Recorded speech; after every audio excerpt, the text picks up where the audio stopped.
Magandang araw mga kaibigan, at sa pagkakataong ito may tampok po tayong video dito po sa Punto por Punto. Ang pagkakataong ito ay napakaganda sapagkat kung nung nakaraang araw ay kumakalat sa social media yung pahayag ng isang MCGI member laban kay Padre Dowry kung saan sinabi niya, Grabing kahanggawan ng parian yun. Ang pagdusaryo dahil pwede na sa sugal. Ang kun pamukha mo sa Ginoo, nga na din yung doktrina niyo. Grabe. Grabe na nga ila daning tawanan ni. at sa pagkakataong ito naman, si Father Darwin naman ang sasagot sa kanyang mga aligasyon. Pakinggan natin si Father Darwin. Magandang araw po mga kapuntos, at sa araw na ito po meron po akong tampok na video para sa inyo at sana ay magustuhan ninyo.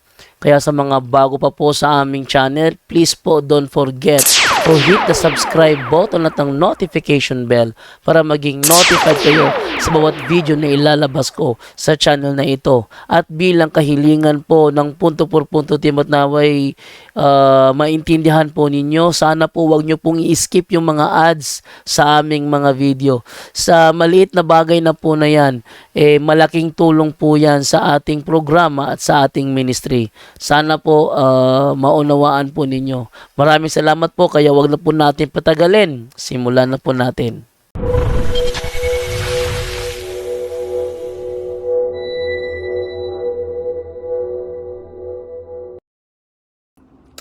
So, may isi-share ko sa inyo at sasagutin lang natin itong tanong ng isang, anong pangalan ng taong ito? Hindi niya nakuha, si Bro Islao Algodon. No? Na ang pagrorosaryo daw, pwede gamiton sa daotang buhat. So, na-misunderstood niya yung live natin. Ipakita ko sa inyo mga kapatid. Oo, nga na. At ipakita. Grabe. Ito. Ipakita ko sa inyo ha. Yung parian yun. Ang pagdusaryo. Grabing kahanggawan ng parian yun. Ang pagdusaryo dahil pwede na sa sugal. Ang kun pamukha mo sa Ginoo, nga na din yung doktrina niyo. Grabe. Grabe na nga ila daning tawanan ni. Kagagong. Ako po. Matawarin. Tagalin ka, no? Marili. O, taga-Cebu niya, ha? Mabari ka, no? O. Kuyo gani kasa. Yan naman, kusog kayo ni motong it. Kusog kayo sa motong it. Nya kanunay siya mo daog. Kaya doon na siya abyan, nga tulog kay espiritu. Na ila-ila niya dito sa eskwelahan, no? Ila-ila di matulog? 8 years old siya. Nagpaila-ila o ang ilang mode of communication through the mind. Okay? Atong pagpaka. Ang Ginoo. Iba mo, taga-Brilliant din, taga-Buhol. Doon na siya unique power. Ang tanang katungits na dong, tungits, madyong, piyat-piyat. Mudaog siya, di ka mapildi daw. Dili siya mapildi kung ang tanan nga kontra niya di magrosaryo. Dili siya mapildi kung ang tanan nga kontra niya di magrosaryo. Nganong mudaog siya, makita niya ang inyong braha. Nga naman doon na siya abyan tulog ka buok. Unang kada gabi, ito ara siya sa tukitan. Yan na mamatay. Yan ang mga hantak, inighikap niya. Yan naman siya mga abyan. Ganong nasa yung mga spirits nga kauban, ang iyang papa di ay di mat. Grabing kahanggawan ng parian yun. Ang pagdusaryo dahil pwede na sa sugal. So brother Bro Islao Algodon, no? Sasagutin natin ito. So, hindi mo naintindihan, kapatid. Kung yung maglalaro ay galing nagro-rosaryo, hindi niya makikita yung braha. Dahil may misa sa patay eh. Ay may bilar sa patay. Kung magro-rosaryo sila at magsagawa sila ng sugal, sabi niya, hindi kailangan na gagamitin yung sugal. para manalo. Hindi magro-rosaryo para manalo. Yan ang experience niya, di ba? Hindi mo naintindihan, kapatid.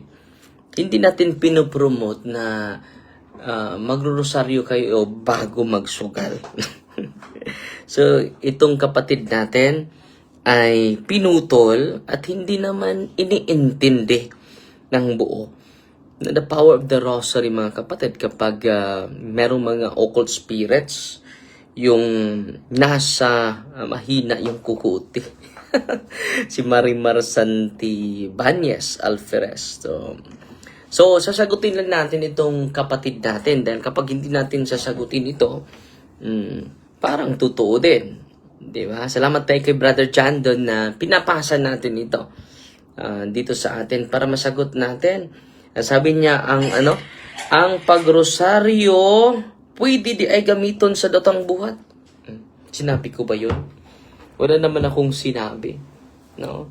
So, ang sabi ng bata, dahil itong batang ito, meron siyang 3 abyan na mga spirit. At itong 3 abyan na spirit niya, mga kapatid, ay magtuturo sa kanya. Ano yung braha ng mga katunggalin niya? Yung kasugal niya.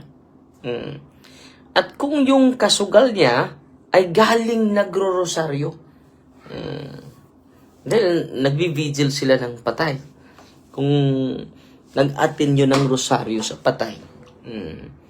Yan daw, hindi na siya makakitikin dahil yung mga 3 espiritu na abyan niya ay hindi na makakita, hindi makalapit sa kanya. Yun ang punto. Hindi natin sinasabi na magrosaryo kayo, and then bago magsugal, magrosaryo muna kayo para manalo kayo. Hindi yan yung punto, kapatid. So, makinig tayo at intindihin. Maraming mga kapatid natin nakinig pero hindi iniintindi yung konteksto. Sinasabi ko ba na kapag gagawa kayo ng masama, magrosaryo muna, ha? Yan ang punto mo, kapatid na Islaw. At ang layo ng punto sa punto ko. Tingnan mo, ang pagrosaryo pwede na gamiton sa daotang buhat. Sinabi ko ba yun? Wala. Basta mga haters pads, dili jud na sila makasabot. Sayon na sila sabton ang imong gisulti. No. So, yan po yung malinaw na sagot. Dahil yung mga abyan niya ay natatakot talaga. Natatakot talaga sa rosaryo. At yan ang particular experience niya. So, hindi natin ma-deny yan. Dahil yung rosaryo, mga kapatid, it is the very contemplation of the very life of Jesus. Sabi naman ni Padre Pio, the rosary is a weapon for these times. No? Hindi ko sinasabi na magsugal kayo, bago kayo magsugal, magrosaryo muna. Ang layo, no? Hindi yan ang punto natin. So, sinasagot mo, gumagawa ka ng sarili mong kwento. At inilagay mo pa sa aking bibig yung hindi ko sinasabi. Ang kaaway mo yung isipan mo, kapatid. Hindi mo naintindihan eh. So, not a weapon of destruction, itong rosaryo, but a weapon against fear, darkness, temptation, and spiritual confusion. Ito po yung rosaryo. Sabi naman ni St. John Paul II, the rosary is my favorite prayer. Wala nakasabot ng tawhana na si Montes Guadalupe. So, St. John Paul II believed that rosary places our life inside the mysteries of Christ. From His birth to His resurrection. In its mystery, we meet Jesus. So, ito yung pinakapaborito na dasal ni Padre Pio, mga kapatid. At hindi tayo matutulog without praying the rosary. Yan po yung natin, mga kapatid.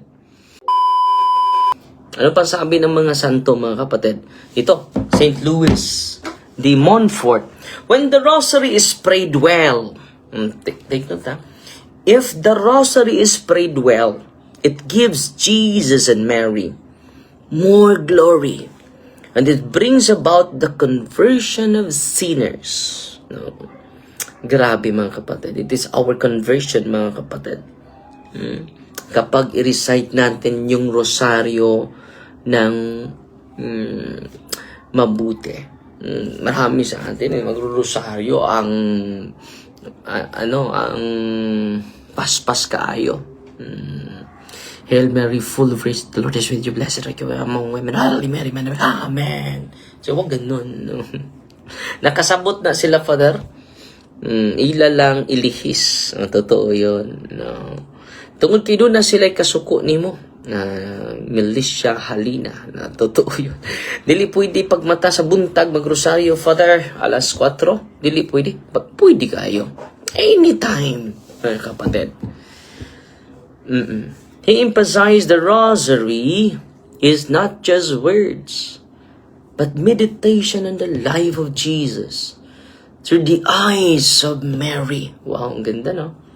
So, yan po kapatid. Hindi natin pinopromote yung sugal. Ang layo naman ng conclusion mo. Papunta tayo sa Tubigon, ikaw papunta sa Ubay. Hindi ka magkaabot dyan. Brother Islao. So, bago tayo magkomentaryo, dapat unawain natin. At yung komentaryo natin ay ang layo. Malayong malayo. Papunta kami sa Tubigon, ikaw papunta sa Ubay. Asa naman karon Father Silvia Robles? So, dito ako sa bahay namin. Si Marlita Alteri, dapat man jud Father, pinahimutang jud ang paglitok sa... Totoo yan. Dapat lang. Sabi naman ni Saint Dominic, you shall preach my psalter, message of Our Lady. Tradition teaches that Mary entrusted the rosary to Saint Dominic to fight spiritual dryness and heresy. The rosary. Nabay dialogue, Father? Wala pa. Nato lang nang i-announce puhon mga kaigsunan. I-announce na natin kung may dialogue ba karong ngayong susunod na mga araw. The rosary enlightens the mind, softens the heart, strengthens faith. Yan ang punto ni Saint Dominic, mga kapatid. Mas nindot magrosaryo sa alas 3 sa kadlawon. Si Marlita Orteri. Unsay preferable ninyo basta mag-ampo yun. Especially the Holy Rosary, mga kapatid. Ayong hapon, Father. Watching from Valencia City, Bukidnon. Si Rodolfo Labores. Pope Leo XIII, the Pope of Rosary. Rosary is the most excellent form of prayer and most efficacious means to attain eternal life. Wow. No? Itong sa Papang ito, nagsagawa ng encyclical letter urging families to pray it daily. So, buong pamilya ha, mag-pray ng rosary ha. Yan ang pinaka-importante, mga kapatid. Because wherever the rosary is prayed, peace enters, unity increases, protection comes. Yan po yung highlight sa kanyang encyclical letter about the Holy Rosary. Tingnan natin. Sabi niya, in Supreme Apostolatus Officio, recalls how the Rosary historically aided Christians against heresy and external threats. For example, recalling victories attributed to public recitation, and recommends it as a powerful defense against the evils afflicting society. A public and communal devotion for families, Pharisees, society. He doesn't limit the rosary to private piety. He encourages public recitation in parishes, chapels, in families, making it a communal act of faith. Accessible prayer for all. Accessible po ito sa lay people, clergy, ordinary Christians. In superiore anno, he renewed indulgences for those participating even privately in rosary, making the practice accessible for all faithful. Meditation on the mysteries of faith and moral formation. In Magna Dei Matres, Leo taught that rosary present in the chief mysteries of faith for contemplation. Mary becomes a model of virtue. The faithful are invited to imitate her holiness. So yan po yung isa sa mga highlight niya. It combines vocal prayer plus meditation, prayer of the lips and prayer of the heart. So it combines. Ang ganda ng sinasabi niya, no? It combines vocal prayer and meditation, prayer of the lips and the prayer of the heart. It makes deep mysteries of faith accessible to ordinary believers. Through Mary's perspective, Catholics can meditate on Christ's life and grow in virtue. Yan ang challenge natin. It serves as personal and communal spiritual armor, protecting against individual sin, societal evils, spiritual decline, and moral threats. It fosters unity, peace, identity, faithfulness among believers, families, parishes, and broader church, especially in troubled times. It encourages a life of virtue, humility, devotion, and steady faith, not just emotional religiosity, making faith a daily practice, not a sporadic act. So, ang ganda ng sinabi niya, no? So, good morning, Father, watching from Denmark. Thank you for the time and visiting you in Lila. Thank you for your time and visit. Si Chris Hazen. Marami din salamat mga kapatid. Hello, Father. Maayong hapon. Hinaot mga madayon. Sorry? Madayon na jud ka diri sa St. Joseph, Canlaon City Oriental, Negros. So, in God's time, kapatid. Si Juliet Reyno, si Rejep Garing. Good afternoon, Father. Watching from San Carlos City, Negros. If na ay manaygon sa balay, nga wala pa'y sugod sa nobena sa Pasko, dapat bang entertinon, nagtagaan, okay ra ba? Mas okay nga, mabibuta. No? Yan po yung tradisyon natin. Mas mabuti na nakatulong yan. It is a celebration of incoming Christmas, mga kapatid. Nagpatando ko, tapos iyaman ko, sabi ni, gipus pulsuhan, kay kuno na aday dili, ingon nato sa CR namo. Isa po daw sa hinungdan, maunay lain akong paminaw, gibutngan niya og itlog, luya og gipangayuan kog kwarta 200. Giapil niya putos ang itom nga panakton gibitay sa mong CR. Mubalik unta siya pagkaugma, kay paduguan daw. Gipaandaman mi og duha ka manok, pati kamangyan. Pero wala na namo gisundo. Otro tong babae nga nagtandok nako unsa may angay buhaton sa iyang gibitay sa CR namo. Unta matabangan ko nimo, Father, gikan ni Mary Joy Ichen. Una mangumpisal kayo sa pari, kapatid, ha? And then, isalin nyo yung paglapit nyo ng occultista, psychic power po yun. Mag-ingat po tayo sa mga occultista. Are doorway of the evil spirit. Doorway. They're not the evil spirit, but the doorway.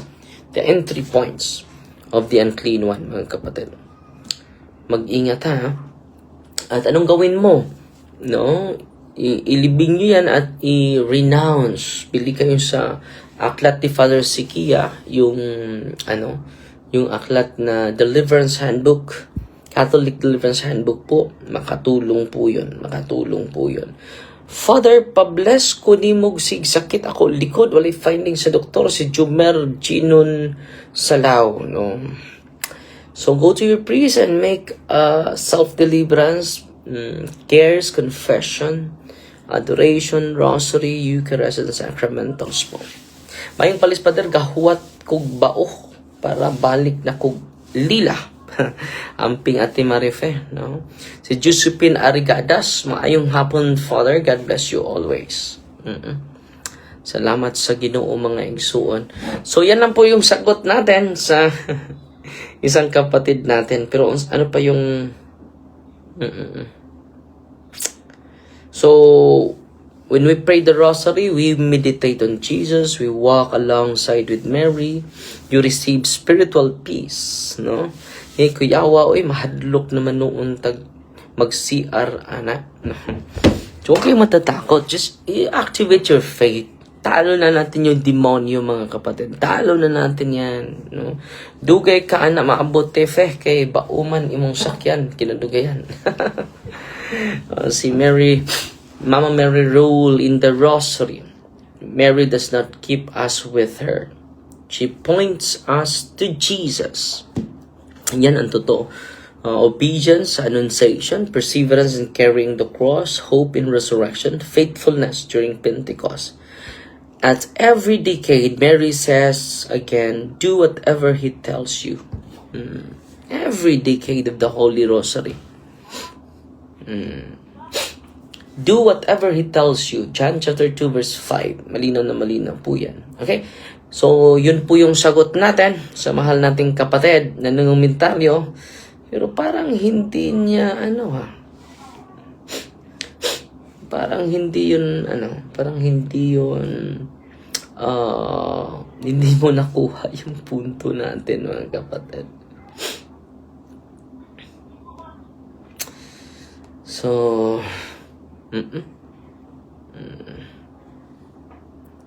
salamat sa Panginoon, mga kapatid, no?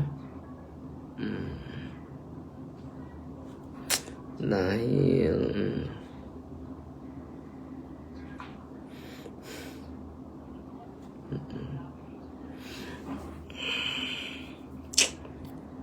salamat din tayo dahil may magkukomentaryo sa atin at nagbigay sa atin yan ng inspirasyon, no? Para makapatuloy sa pagsagot din sa mga mahal natin sa buhay. Dahil kapag hindi natin sasagutin, ang mangyari, mga kapatid, parang totoo din. Delikado tayo dyan. Kapag ulit-ulitin yung mga kasinungalingan, maging totoo yan sa mga walang alam. Basta lang sikta dili jud kasabot sa imong punto, Father. Hindi po lahat, dahil meron namang mga ibang sekta na bumalik sa simbahan po. Father, naakalila, wala nakabalensya. Yes, nandito na tayo sa Lila, Malinaw East, kapatid. Nasa likod po tayo sa Carmelites Monastery, mga kapatid. So, ayan po ang reaction ni Brother Darwin doon sa isang member ng MCGI na mali ang unawa.